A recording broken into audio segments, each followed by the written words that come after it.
kilala namin yun, yung babalitaan na iniwan ng anak, inabandona ng mga anak. Yung alam ko, yung bata iniwan lang dyan, tapos siya yung nag-aalaga sa lola niya. Sa makatuwid, mahal na nga daw po niya yung lola niya.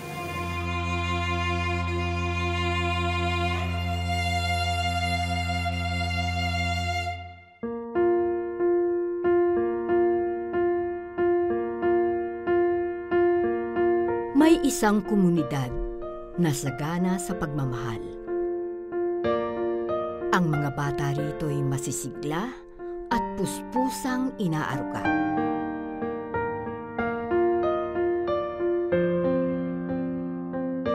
Ngunit may isang bata sa kanila na ang kapalaran ay naiiba.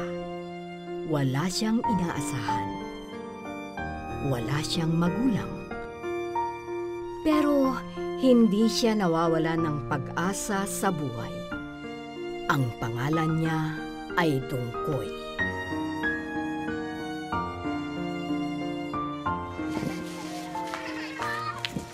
Kapag may naglalaro dyan, nagsasaya. Tapos wala kang laruan, wala kang kalaro, lola mo, inalagaan mo. Di ka ba may inggit na rin? Ako na yung inggit.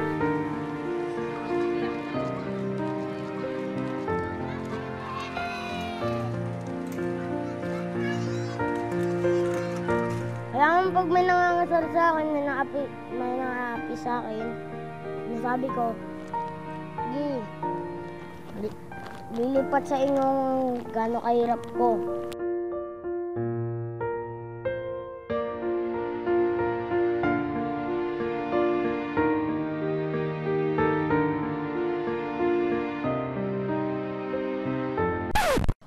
Hi, Pans!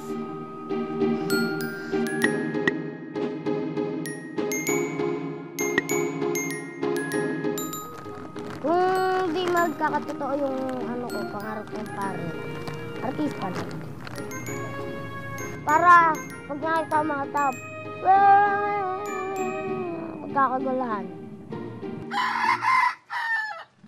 Ang paborito ko sa lahat kasi, fried chicken, ginataan, paksiw, ampalaya, ganda yun eh. Paano yun eh, pang ampalaya, paganda, pangpasaya.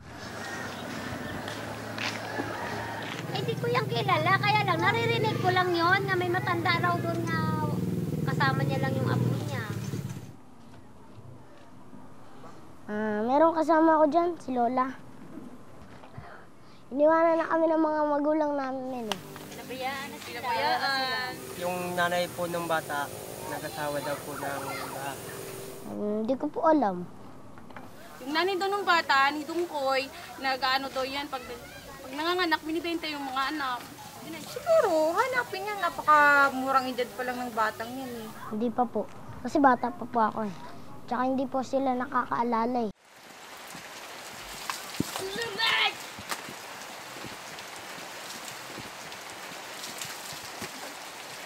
Hindi nakapag-aral si Dungkoy.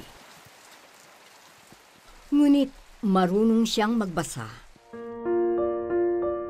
At paborito niya ang alamat ng ampalaya. Noong araw sa bayan ng Sariwa, nanirahan ang lahat ng uri ng gulay. Dito makikita naghahabulan sina Labanos at Mustasa.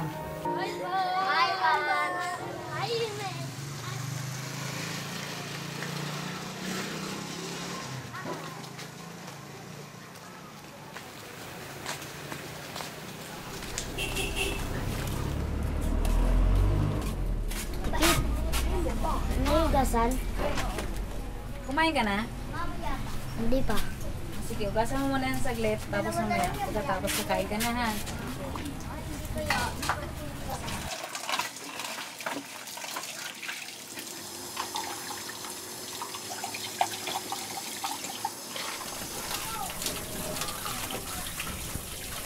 Bakit kahapon ko hindi ka na bumalik ko? Ha? Bakit kahapon hindi ka bumalik? Ano po ako sa ano? Saan ka nag-site to? Opo. Saan ka nag-site? Ha? Saan ka nag-site doon? Opo. Kaya ako hindi ako nakabalik. Kasi doon sa isang feeding namin sa taas.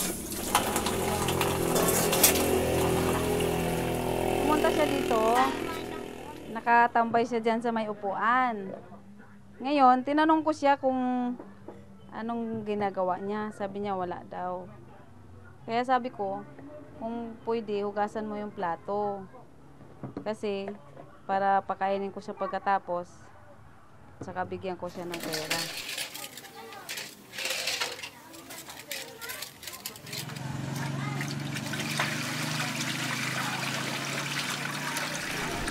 Tapos ka na, Toy? Opo. Oh, anong gusto mong kainin? Ikaw. Lugaw, tsaka magdala kay Lola ng tinapay. Walisin mo yung momo, ilaglag mo dyan sa may butas. Minsan, binibigyan ko siya ng 10, 15. Tapos, pero pinapakain ko na siya yan bago ko siya bigyan ng pera. Kasi para mayroon siyang pangbili-bili ng mga tinapay.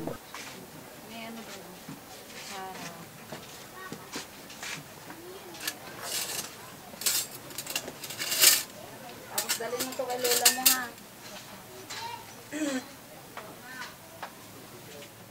Sa ganong edad niya, na kaya na niya yung responsibilidad niya na mag-alaga sa lola niya. Kasi kung ibang-ibang bata lang yon, wala siyang pakialam, di ba? Kaya yun, naisip ko na kawawa naman tong batang ito. Hugas-hugas lang siya ng plato. Minsan, punas ng lamisa pag may kumain. Tulong kami dalawa magbalot ng uling. Parang naawa din ako kasi wala nga siyang magulang. Walang magulang na nag-asikaso sa kanya. Nagsariling sikap siya. Doon ko, ito yung bayad mo ha. Balik ka bukas ha. Sige po.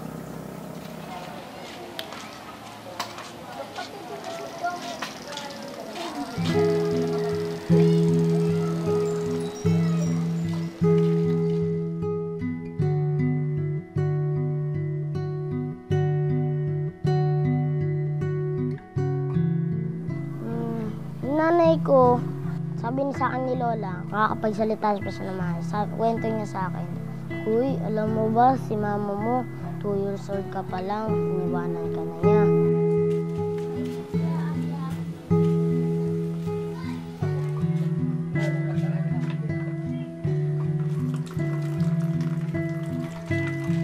Ang kinikwento ko sa libro para makatulog ka ay yung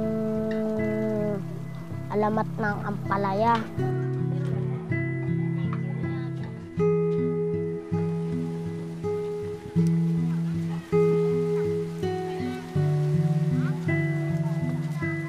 Ito po ang nakakakita hanggang naalagaan ng lola niya. Ako pa lang po.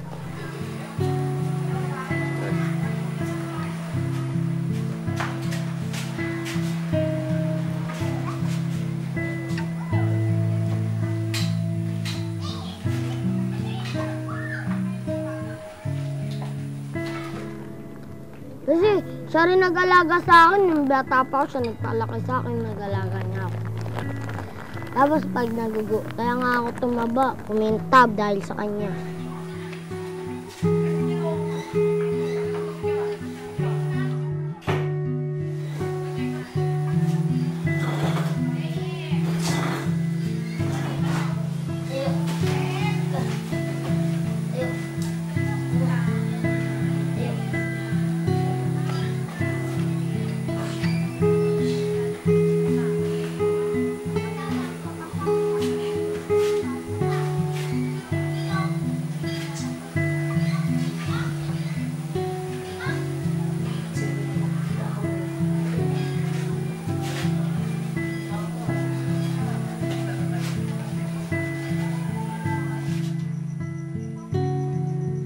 Hirap din ako kasi mabigat siya.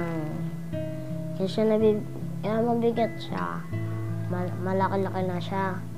Kaya kapag Pag nakahiga na siya, wala, pahinga muna ako.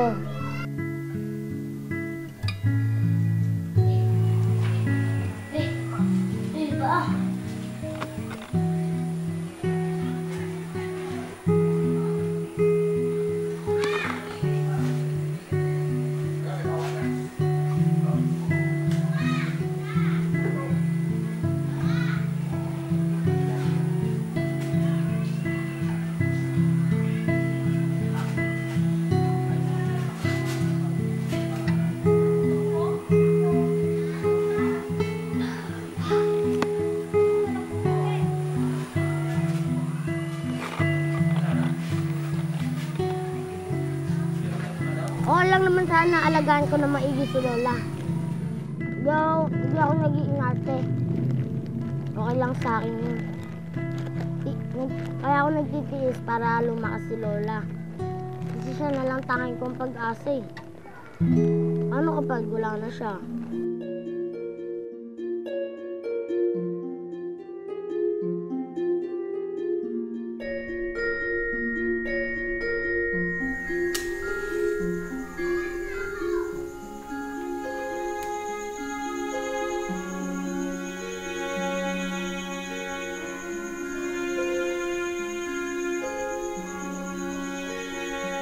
Lahat ng mga nakatira dito ay mga relocatees from Pasig, May Bunga, at saka Santa Lucia. Ginaw ka ba? Hindi ka ginaw? Hindi. Ayan. Pumunta kami dito January 15, mga 3 years ago. Pagdating dito, dumating na rin sila. So nakita ko sila mga week after. Napunta sila rito, syempre na-onboard victim sila eh. Tapos kasama yung mother ni Dungkoy na bilang isang relocatees dito sa Laguna.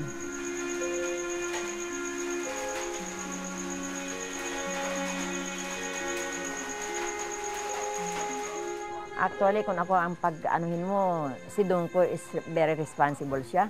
Kapag sinabihan mo siya, Dungkoy, linisan mo lula mo, pinapunasan niya yan. Imagine at that age, kaya niyang punasan the whole body yan. Binibihisan niya na wala siyang mali siya na ano sa matanda. Actually, ang sabi, etong si Nonita, hindi siya good parents sa mga anak niya. Kaya ang gusto ng mga anak niya na hindi sila na magsama-sama. Ngayon naman, ang alam ko, ang asawa ni Nonita, very cruel siya. Kasi one time, nang malasing siya, hinambalos niya ng kawayan si Nonita. Si? Waliw. Wasiyo? Ako kasi? Waliw. Tulog na. Nanginginig ka na. Ano ka na? Ginaw ka na. Nung nalaman namin na nandyan, syempre, mayayamot ka. Para bang tinapon sila rito na, parang shit ba? Na tinapon na lang sila rito sa lugar namin. Na wala man lang sabi-sabi na niho. Ang iniwan 50 pesos lang. Tapos, telephone number, sasabihin kung anong mangyari sa matanda. Tatawagan na lang yung number na yan. Araw man o gabi, tanging si Dungkoy ang nag-aaruga sa kanyang lola Nonita.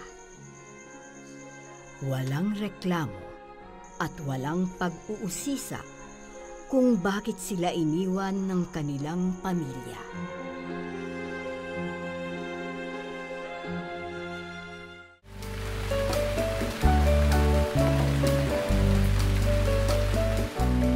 Pinagpala si Dungkoy na magkaroon ng isang kapitbahay na nagbibigay sa kanya ng almusal tuwing umaga.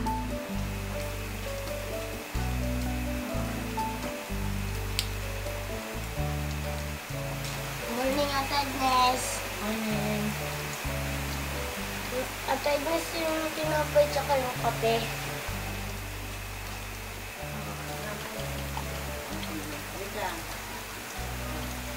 yung kape, kasi kayo ni Lola, tapos yung tinapay. Unahin mo muna pagpakain si Lola bago ikaw, ha? Subuan mo ng ayaw. Sa umaga, pag may dala akong tinapay, pinanuhan ko sila ng tinapay, gatas at kape. Kay Dungkoy ang kape, kay Lola yung gatas. Pag may ano ako, may pera. Pag minsan wala, okay, kape lang kami. Dalawang tinapay lang. Kasi bawal sa'yo, maraming tinapay, bawal sa'yo sa'yo lahat ng pagkain. Pupunta sa baga mo, yun na, sabi ng doktor, ano daw ang katapusan mo, pag napupunta sa baga mo yung pagkain mo. Ganyan, minsan sasabihin niya sa akin na, hindi bali na lang si Lola ang kakain, huwag lang muna ako, te. Pasaway daw si Lola. Sa akin nga, kahit bata ako, okay lang sa akin na nandiyan si Lola. Pasaway sa akin si Lola. Kasi kapag sinabi daw na, huwag kang diyang iihi sa higaan, iniihian niya. Okay lang naman sa akin yun. Eh di ako ang bahala. Isang araw, umusbong ang isang kakaibang gulay. Siya ay si ampalaya. Maputlang-maputla ang kulay ng balat niya. At sa kahit anong lasay, salat siyang talaga.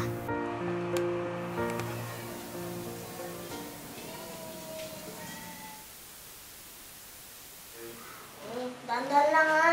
Hindi namin matiis makita yung walang kinakain yung kapitbahay namin. Baka kami ang sisihin na biglang pikit na lang ang mata na nandyan sa bloke namin.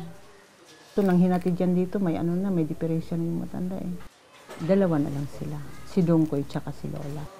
Sige, hawak ko yung plato. Kawawa yung bata. Talagang nakaranas siya ng hindi mo maintindihan kung anong karanasan na nangyari sa kanya na sa murang edad, nagkaroon siya ng ganyan na dapat sana nasa paaralan siya.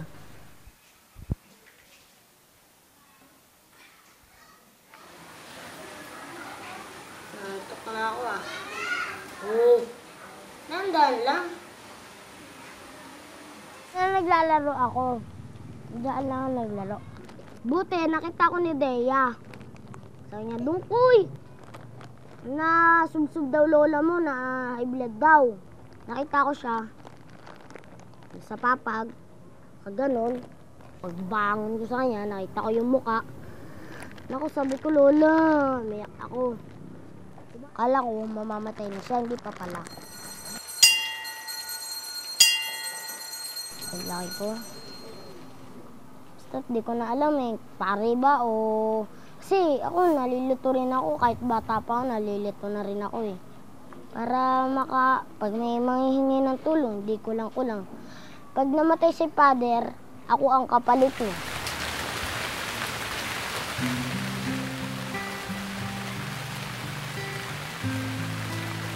Matindi man ang kahirapang nararanasan ni Dungkoy. Pinapalakas daw siya lagi ng salita ng Diyos.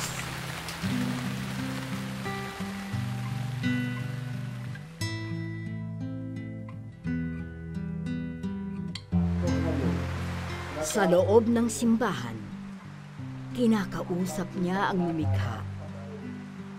Hindi para magsumbong o magreklamo, kundi para magpasalamat sa mga biyayang kanyang natatamo. Pero tulad ng ibang mga bata, si Dungkoy ay nasasaktan at nagagalit din. Wala raw kasing malinaw na kasagutan kung bakit siya iniwan ng kanyang mga magulang. Iniwanan niya ako eh. Kasi niloko niya ako, sabi niya. Anak, saan ko na lang kita kukunin, magtatrabaho lang ako. Kami na tatay mo. 4 na linggo na, inabot na ng 3 buwan. Wala pa rin siya. Kinokontak namin siya, wala pa rin. Nung bumalik siya, sabi ko, lumayas na naman sa harapan ko. Sabi ko, lumayas siya. Ano, huwag ka na babalik kahit kailan habang buhay. Di na siya bumalik.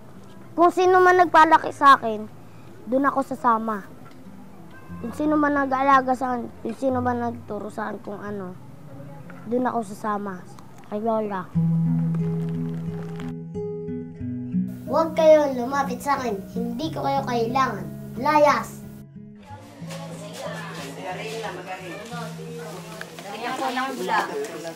Dalawa. Ito kanino po itong kanin? Tapos, dalawa din dito. Noon hindi siya pupunta dito eh. Kasi nung nagpunta ako sa bahay nila, nakilala ko siya na yung lola niya muna pinuntahan ko. Tapos siya, sabi nung lola niya kung pwede daw na yung apo niya lang ang kukuha. Yon. Tapos doon na namin naumpisa na nagpupunta siya dito pero never siya nagsasalita, hindi siya nagsasalita. Titingtingin lang siya sa amin.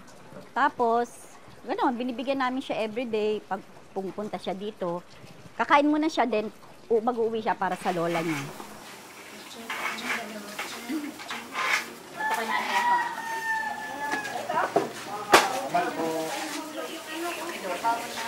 Kahapon, pumunta ka ba?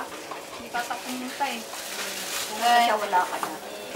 Hindi siya pumunta. Hindi siya pumunta kahapon. Hindi siya napunta eh. Diba? Bukas. Bukas kailangan pumunta ka. Kasi may attendance din kayo. Diba?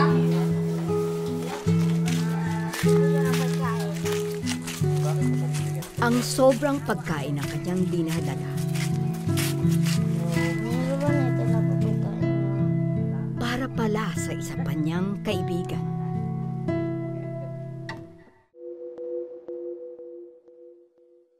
Nag-away ang lahat ng lasa, kulay at gandang ninakaw ni Ampalaya. Mula noon, naging madiling nalintian ang kulay ni Ampalaya.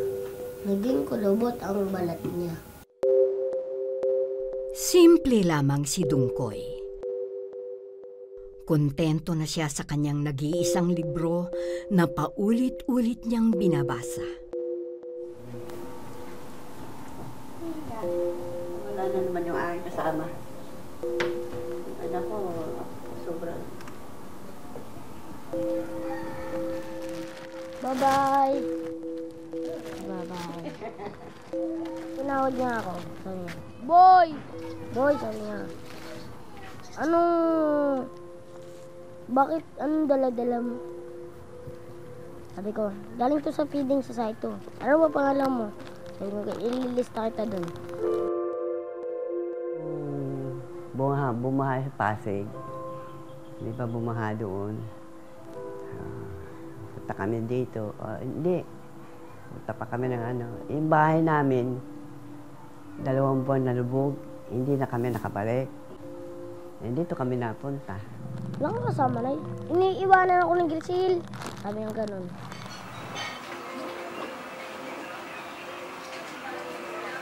Para bang magkatulad sila, para bang magkalahi.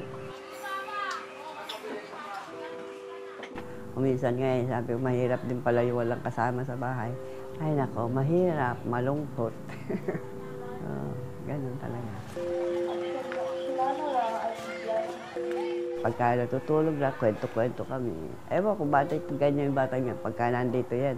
Hindi pwede rin hindi pupunta rito yan pagka nandito siya.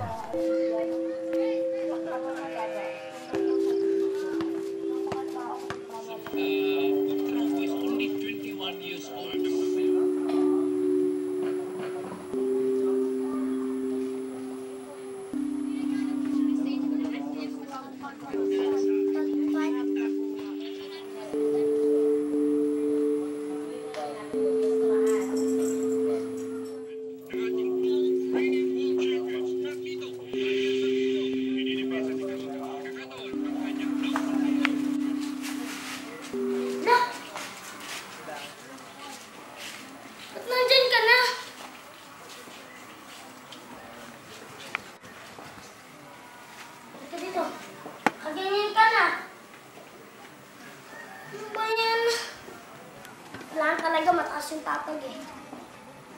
Sige, pag ganito baba. Sa mura niyang edad, Alam ni Dungkoy ang ibig sabihin ng pag-aalala para sa kanyang mahal sa buhay.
May plano kami sa bata na kung halimbawa man anong mangyari sa matanda, pinag-usapan na po namin yan na paaralin namin.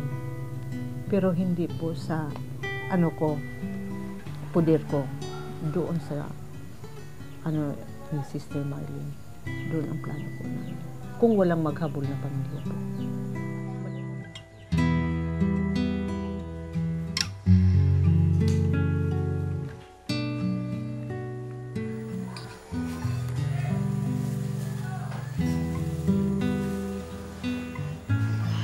Sana nasa paaralan siya, naglalaro.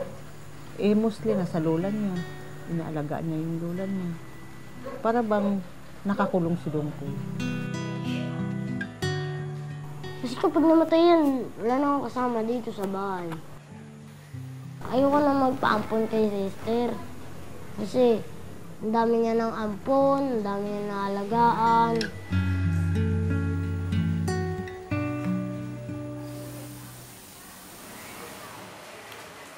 Una, lagay mo sa kamay mo ang alcohol.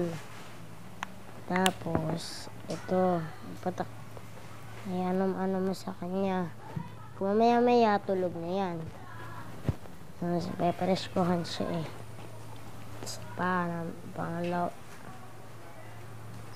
Para mamatay yung kuto. O kaya ilisa. Yan ba yung kuto na yun? Ito gaganyanin mo lang. Yan. Kapag tumunog na ng... Yan. Tama na yun.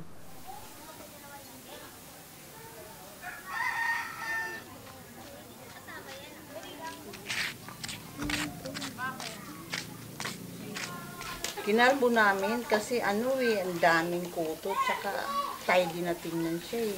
Kaya kinalbo namin. Kahapon lang po. Tuwing almusal dito po na pupunta si Dungkoy, inaanukan ng... Kung wala kami minsan ng gatas na para sa lulan niya, ay yung 3-in-1 na kape yung inaano namin. Tapos may tinapay. Kasi sa umaga tayo pagising na nila pumunta dito, parang pang ano lang ba na mainitan yung sigura ng matanda at saka ni Dungkoy. Kasi pag bandang mga 9 na doon na sila kumakain or 10. Matagal ko na po yung kilala simula pagdating ko dito. Dito ako, mga 5 years old.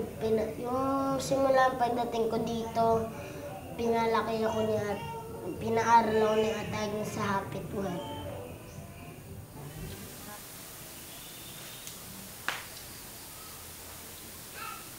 Tama na, bawal sa'yo marami. Pupuntahin sa likod mo. Sa mo. Isang tinapay lang. Kasi pag dalawang tinapay, yung isang na buong tinapay, sa baga niya. Na daw ang katapusan niya, sabi ng doktor. Bagamat paralisado at hindi makapagsalita ng tweed ang kanyang lola, Naiintindihan nila ang isa't isa. Matayo ka? Hindi pwede.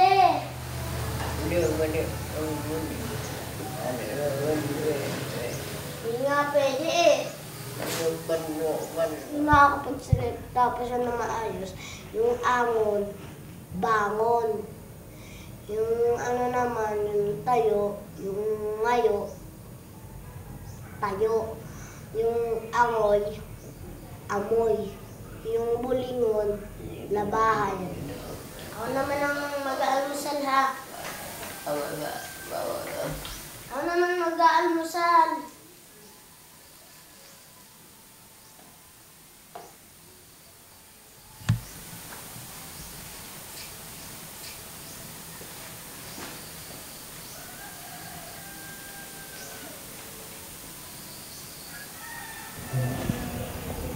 Tapos na.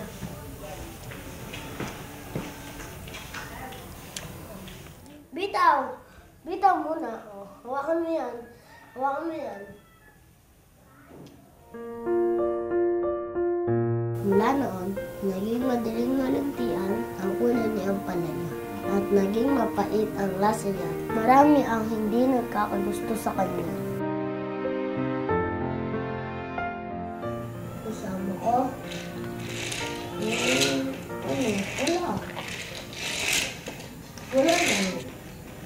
Gusto tayo, ako lang eh.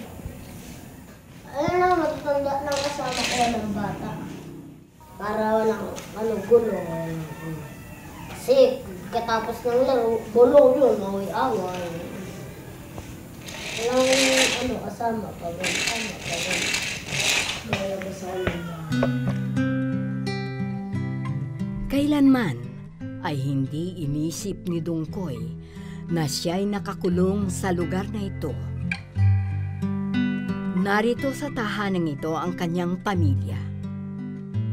Ang kanyang lola na pagsisilbihan niya at mamahalin nang walang hinihintay na kapalit.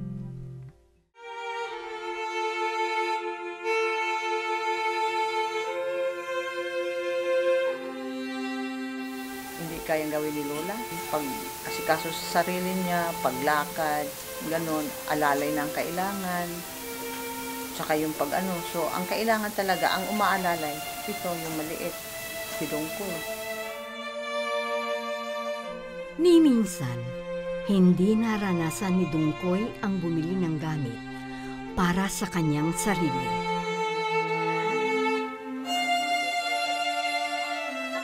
Galing man sa mga kapitbahay ang kanyang mga pag-aari, ipinagpapasalamat pa rin niya ito. Ano pang alis ko ti? Yun, kaya Nanay Lucia. Go. Ang malaking. Timplang gana ko malaki.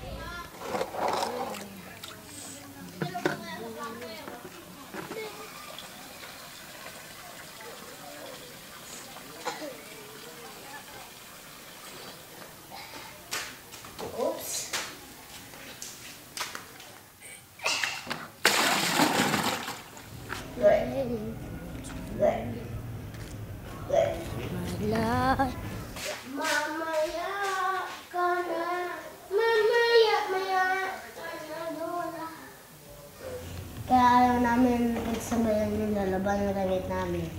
Kasi magkaiba yung amoy ng damit namin. Sa akin, walang amoy. Sa kanya, meron ihi, tae.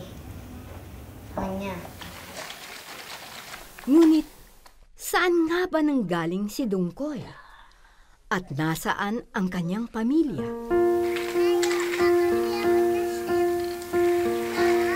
Alam ko noon, kinuha sila ng isa nilang tiyuhin, pero asawa yun ng tita niya, yung anak ni Lola. Nagulat na lang kami, bumalik. Nung pagbalik, may nag-asikaso sa kanila. Pero hindi dyan natutulog. Papunta-punta na lang dyan sa bahay. Si Aling Lucia. Yun ang nag-ano na, yun minsan ang naglalaban ng nila, minsan nililinis yung bahay.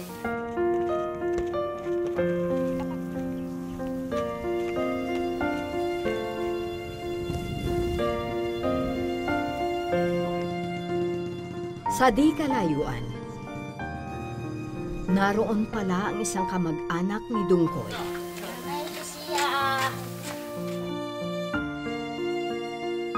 Kasi yung lulo niya, ang asawa ko, magkapatid. Sa mga ano pa siya, maliit pa siya, parang may ano rin sila, kasi abroad pa yung lolo niya. Itong andito na kami, parang walang-wala na sila. Ito si Lolo. Ayun naman si Lola. Ito si Lolo. Buhay pang lolo niya nasa Saudi. Ngayon hindi na nagpahiwatid kung saan na siya. Hindi man nagpadala, hindi man tumawag hanggang ngayon. Kasi ginaano niya, yung damdam niya yung asawa niya, hindi nakabalik, hindi rin napahiwatid sa kanya. Hanggang na-stroke siya. Ito naman si Lola yan. Ganda niya, no? Pag hindi man yan, anong klase babae yun eh. Ano pa yun, gamanicure para makatulong sa pagpaaral sa mga anak niya. Kasi puro nakatapos yun ng 3 babae. Paano yun eh, 3 yan sana sila magkapatid yan eh. Ang isa nga babae, kung saan na yun, dito rin sana. Yun si Dungkoy, pangalawa. Ang pantatlo, binenta. Tapos umalis naman, nagsama naman sa ibang lalaki. Iwan ko saan na ngayon. Minsan hindi ko makabisita kasi 2 taon rin akong nabulag. Glaucom. Ganun. Walang mapuntahan si Dungkoy. Hindi ko siya mabigyan ng pagpaaral kaya wala rin ako hanap buhay. Mabuti niya, maraming naawa ang kapitbahay.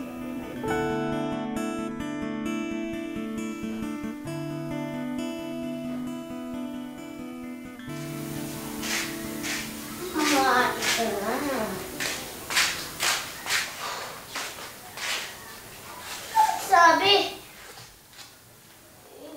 Lango ka na dyan.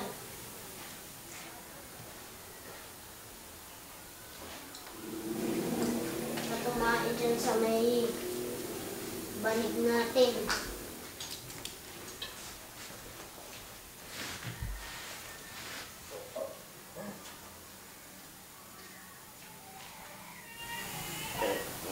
Kala niya kasi iwanan ko siya. Ha? Ha? Nilalamig ka? Nilalamig siya. Nilalamig talaga siya.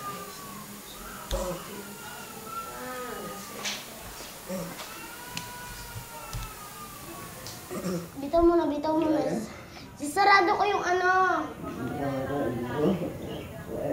Ha? Hindi mo na kaya?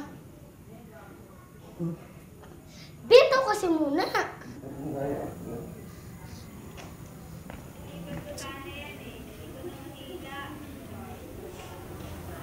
Pag di na binitaw na ito, hindi na maalis na ito.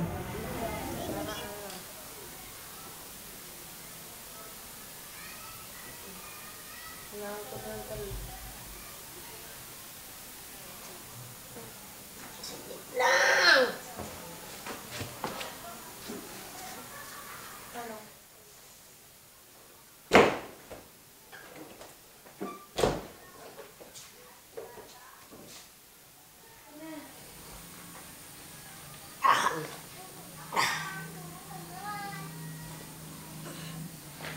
Oh, patayo ka na.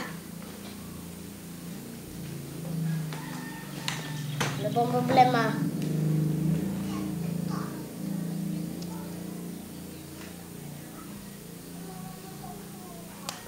Napapunit yung damit mo. Hindi na pwede ka tumayo. Upo siya sa upuan. Masanay na siya din na namimiyasa niya. Oo, kasi masusubsan na naman. Diretso hospital na naman. Nung naisipan ko na dadalhin na lang sa ospital at humingi ako ng advice kay Father Boy, kaya pinagamit sa akin yung ambulance. Kaya na-confine si Lola mga 1 week siguro.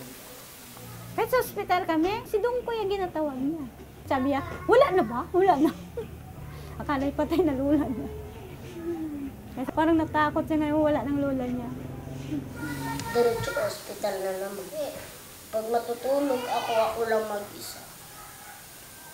Tapos di na naman ako matutulog kanila nanay.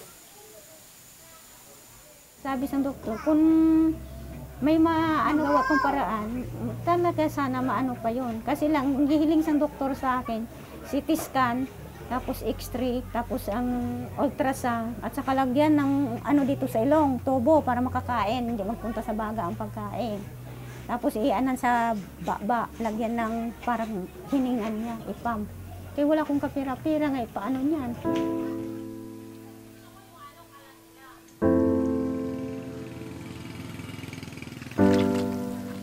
Minsan ang umasa si Dungkoy na aampunin siya ni Lola Romana. Yung bagong dating dito, galing sa hospital. Gusto niya dito na raw sila matulog maglola. Sabi ko, ayoko. Hindi ko kaya. Baka mamaya mag-ihi yan eh. O basta hindi ko makayang dalhin. Sabi sa akin, ikot mo matulog. Kung dumating na yung lola mo, di ka matulog sa bahay mo. Umiyak. Sabi, ba't ka umiiyak? Hindi ka naman inaano. Siguro gusto dito ka matulog. Kung gusto nyo kako dyan, papagdian. Ayoko sa inyo. Kayo na lang dalawa ng lola mo. Sige. Iyak-iyak ako. Tapos sabi niya, huwag mo iyak-iyak ka dyan na. Huwag pa sa inyo matulog. Ano yung kamag-anak kung malayo, hindi makakita? Kung nagkapit bahay, yun ang makakita. Parang kamag-anak rin sila. Ito. We did. Basta yung palibot dito, nagtutulungan din naman at saka nakakatikim din sila ng mga biyaya ng mga kapitbahay. Tinitingnan din sila kasi naawa nga dahil wala silang magulang. Yan umaano doon sa dito. Sabi ko nga, kung may pera ako na lang mag-alaga kay Dungkoy. Kami na magpaaral. Marami na kami dito nagbo-volunteer na. Kami na lang, basta mapaaral yung bata. How?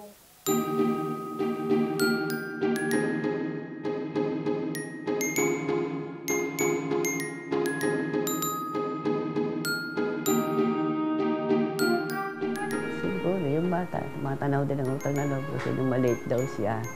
Yung lola niya nag-aaruga sa kanya noon. Hindi raw niya maiwanan. Awa daw siya sa lola niya. Kaya naawa na rin ako sa kanya. Kasi dapat ang bata nag-aaral, naglalaro. Pero siya, hindi. Nasa bahay siya, nagbabantay ng lola niya. Kung may mapaaral sana yan, may marating sa bata yan. Hindi niya talaga iniwanan yung lola niya. Kahit ganyan ang sitwasyon ng lola niya, hindi niya iniiwanan. Yun ang pagmamalaki namin sa bata. Ngayon, nasustansyang gulay si Ampalaya, marami ang hindi nagkakagusto sa kanya. Pero alam niyo, sa susunod niyo siyang makita sa inyong pinggan, subukan niyo siyang tikman at patawarin sa kanyang mga kasalanan. Walang nakakaalam kung bakit Dungkoy ang kanyang pangalan. Pero ang pangalang ito'y patuloy na aalingaw-ngaw sa mahabang panahon. Ang gusto ko sa Pasko ay suklay, suyod, alcohol, tapos bumaling si Lola. Pero po ang pinakagusto ko sa lahat ay bike. Para sa feeding, para madali na lang. Kasi sakay ka sa bike, habang mandar ka, sarap ng pakiramdam ko para pang sa ere. Ito ay simbolo na ang pinakamahalagang kayamanan sa mundo ay hindi mamahaling gamit o laruan, hindi masasarap na pagkain o magandang bahay, kundi ang pag-ibig sa ating kapwa. Ito ang kwento ni Dungkoy.